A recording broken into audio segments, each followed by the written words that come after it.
Welcome to Everything But the Lesson Plan. I am your host, Franchesca Thompson, and today we're diving deep into something that goes far beyond lesson plans, grades, and textbooks. School culture. We all know that a positive school culture doesn't just happen overnight.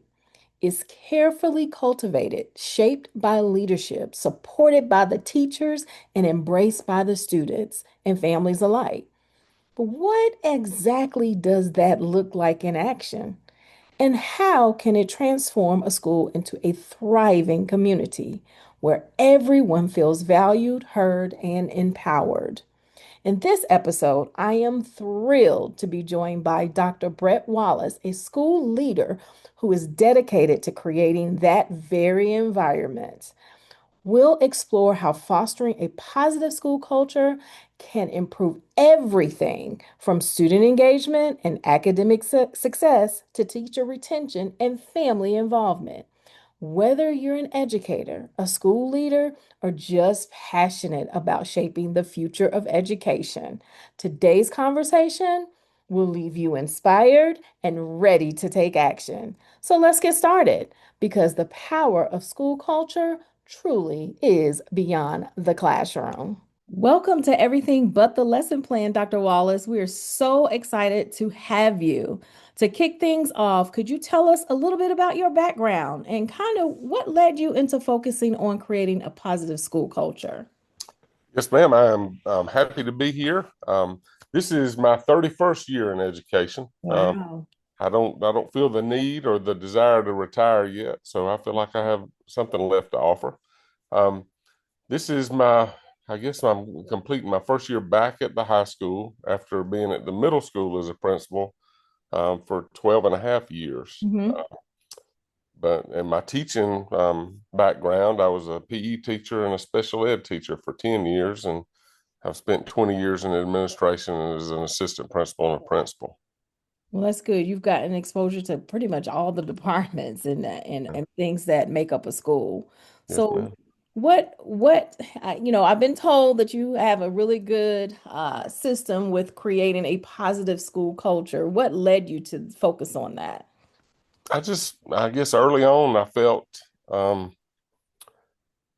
I guess the more you could create a family atmosphere in a Mhm. school with the students, with the teachers, with everybody that works there, um, if they felt like they were part of a family, you got the best from everybody. Everybody has that internal need to be a part of a family, whether it's at home or wherever. And as I began, I guess, running my own school, I Mhm. found ways to build that family atmosphere, and I saw everybody achieve better, whether it be in school, whether it be in grades or their academic work, or just getting along with each other. Yeah. And we talk all the time, especially with students, that even with my own brothers, there were times when we would argue, fuss, and fight, but we were a family. We had that bond, and um, there was nothing breaking the bond. So if I could incorporate that into a school, we had less altercations. We still, had arguments, but we learned that you can argue and not fight, or you can disagree and not fight, or, that was a normal part of life. But if you had the family feel, you had that, it's us against everybody else instead of Mhm. me against everybody in the school. Yeah, and I think that's good. The family atmosphere is just so important. And then I think about just, high need schools or, low income schools, whatever you may call it. Why would this type of environment work for them? Why is it so needed in those type of schools? Everybody is coming from a different background. Mhm. Some have both parents at home. Some have no parents at home. Some are getting raised by grandparents. Some are getting raised by brothers and sisters. It just completes that need that they have to be a part of a family, even if they're getting it at school. And it's about caring for each other. It's the teachers caring for other teachers. Yeah. It's about custodians caring for teachers caring for lunchroom staff. Everybody at our school feels like they're a part, no matter their role, no matter what they are. They can have a doctorate or they can have a GED. It doesn't matter. If they work there, they're a part of our family. If they go to school there, they're a part of our family. I love that. It's like everyone is looking out for each other. Sure. Yeah. So, in your experience, what are some of the key elements of a positive school culture? Like, what are some of the things that you've seen that have worked? I guess the beauty in me going to a different school is a principal only has so many tricks in their bag, and Yeah. I'm able to think back of what I did when I started 12 years ago at the middle school, and redo some of those tricks with a new faculty, and Mhm. then see how well it works even 12 years later. The first thing I did in January when I went to the high school was I got poker chips made, and they've got with the Warner Robins demons. They've got a demon on one side, and they've got family on the other side. Oh.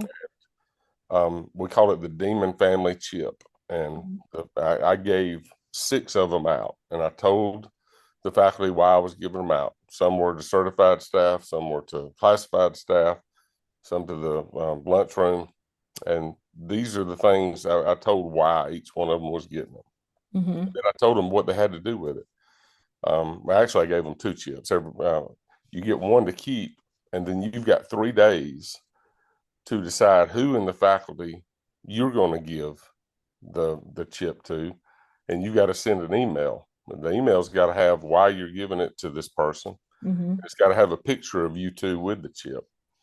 And you find out instantly, me coming back in from being gone for 12 years, there's obviously a lot of new people. There were some people I still remembered and worked with, Yeah. but you find out who means what to who.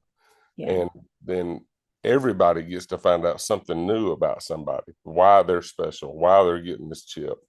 And it was just good to see how well that was accepted.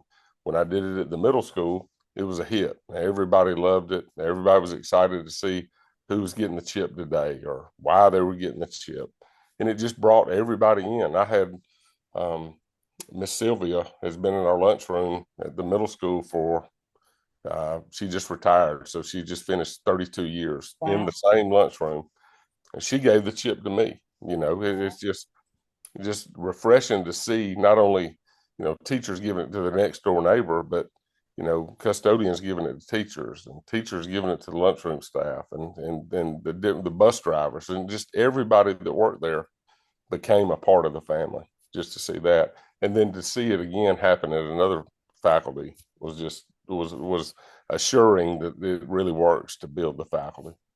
I love that because it gives you a chance to see things and like you said, the best administration team does not know every single person. Or you may Sure. know them by name, but you may not know every single thing that they do at the school, right? And so this is a good way to get to know the faculty and staff, kind of those best practices or those things that they're doing to make a difference in the school. So I love that. I did something kind of similar at my school, but it was like these positive affirmations, and I would give them to the students, and I'm like, pass it to a teacher, put it on their desk. Don't let them see you put it on the desk. Just put it on there and just, kind of walk away. And it was a positive affirmation. And at the end of it, there was a little pay it forward, give Hmm. that to someone else. And so it just, became this Sure. thing that went around the school, and I had the students kind of help me with that for my Sure. class. I Yeah. love stuff like and that. and and that kind of stuff is great, but it just breeds more stuff. People Yeah. are trying to, you've got innovators in your school, and they're saying, "Well, we see this, and we want to do this," and so Mhm. it breeds more positivity. Yeah. Love it. And so, when we think about high need schools and the teachers in there, they often face a lot of stress, it's burnout, there's a lot of challenges. How does fostering a supportive school culture help alleviate some of these pressures for teachers? Have you seen how it works in those environments? Sure, I think it just starts from the top down. I assure our faculty What I do from the time I leave the superintendent meeting, and they unload all this stuff. You've got to do this, you've got to do that, you got to do this. It's probably about a 20-minute drive for me back to school. The whole time I'm thinking, how can I make this easier for us to implement without the teachers having to do one more thing? And deciding what's important and what's not, what has to be done now, what can wait, because I really want the teachers to teach. I want the Yeah. teachers to love on our students. I want the teachers stress level to be as low as it can. I don't want to build it in with these tasks that other people can do. Yeah. I can do things. I'm not teaching a person at the school, so Mm. I can do things other than teach and let them be free to teach. Mm-hmm. I think once they believe that, once you show them that, they appreciate that, and then they know that. Then in turn, when I say, "Okay, this has got to be done," then they know that I've tried everything I could, and sometimes we just have to do some stuff like that. Um, but I guess you've got to win the faculty, you got to win the family over, and it's just one of the things that I insist on doing, and every time we meet, no matter if it's an instructional meeting or if it's a planning meeting, we start the meeting off, and I call it a family meeting, with a time for people to share positive. I don't allow negative. It's positive. Good. Now we do take prayer requests, and sometimes that's about negative things. Um, but just to start the meeting off, listening to who's got a grandchild on the way, or whose daughter just got married, or who just got engaged, or anything positive, anything happy, just to get the tone set that this meeting is going to be, number one, as short as possible, and number two, it's going to be nothing but positivity. Yeah. So let me ask you this. Are you saying your faculty meetings are called family meetings? Yes, yeah, it's a demon family. Everything we do is the demon family. Yes. Yes, for your mascot. I love that you call it family meetings because that just puts a different kind of spin on it. It Right. doesn't, I think, even when I think about my own personal family, when I'm calling a family meeting, they Sure. know we're about to, share something. It could be some stuff we need to work on. It could be some, positive things, announcements or whatever. So I love the way you're using the words, right? To Sure. make it something different. And also how you're just all in. The simple fact that you take the time out on the way from your meetings to think about, well, what can I do to make sure I am not putting, more demands on my teachers, and let me figure it out with my team. And then they know this, that by the time it gets to them, if there's a space where you can't do anything, your team, your faculty, and your staff know that you've probably done everything you possibly Sure. can, right? And so that's that culture piece Right. that is definitely needed. So when we think about, the staff and faculty, you gave us some great suggestions here. How do you, though, pull it in beyond the classroom? How do you involve families or the community to support what you're doing? Well, again, I guess I'm unique, and that even though I'm at a new school, most of the families know me from the middle school, so Hmm. I'm able to call on those families that I've called on before. But we're also a Title I school, and with that, we've got a family engagement liaison, somebody that's in the office, and that is her job, is to be in contact and be that liaison between the school and the families, to help them, because I don't have the research to back it up, but I've also always said that the family, the parents, are the critical piece to the success of the child. Yeah. Doesn't mean they can't be successful without it, but Hmm. it sure does help if they've got the support of the parents and the families, and anything that we can do to help them, and overcome any barriers. We have several families that they may not have a computer at home, or they may not have access to Wi-Fi, and anything that we can do to help them help their student, it just helps everybody. Yeah. Yeah, and I love that your family engagement specialist, that's her job, Sure. to make sure that gets done. So when you I just, I'm just thinking here because it's about to be the new school year and just how can people take this and maybe take something that was said and apply it. But I want to ask you one other thing about do you guys have like a new teacher cohort or, a year-long mentoring group or something like that? We do. All the new teachers, well, really, and not necessarily new teachers, everybody that's new to the building. Mm-hmm. We have some experienced teachers that come. They're not necessarily a new teacher, but Yeah. they're new to the family and they're new family members. We definitely set up a mentoring program for them. Mm-hmm. Somebody in their content area, but then also just somebody else that's just there, hey, what is the copy machine code, or where's the bathroom, or all the little stuff that doesn't have anything to do with content, just to give them another person that they can go to and reach out and be connected to. As soon as we make a hire in the spring, um, our leadership team, we divide up phone numbers, and two of our leadership team just calls them over the summer and just says, hey, Oh, I know you don't know me, but I know you, and I'm excited that you're coming, and this is my cell phone number. You can call and text, or you can do whatever you need to get in touch with me, and I'll be glad to help. Just that's any what of I those love that. contacts, because teachers have anxiety about going to new places just like kids do. Yes. Sometimes even more. Mhm. Kids, students adapt to change much better than adults adapt to change. Mhm. So anything that we can do to help the anxiety of the adults, sometimes that's forgotten. We just assume, well, you're a professional, you've got a job, you'll get over it, but we still need to help them. Yeah. And so so the school is about to start that first day when everybody comes back, what does that look like for your school? Well, it's a whirlwind, and we're Oh, preparing for that day. yeah. In fact, our teachers come back on Wednesday, Oh, okay. 2 days from today. Yeah.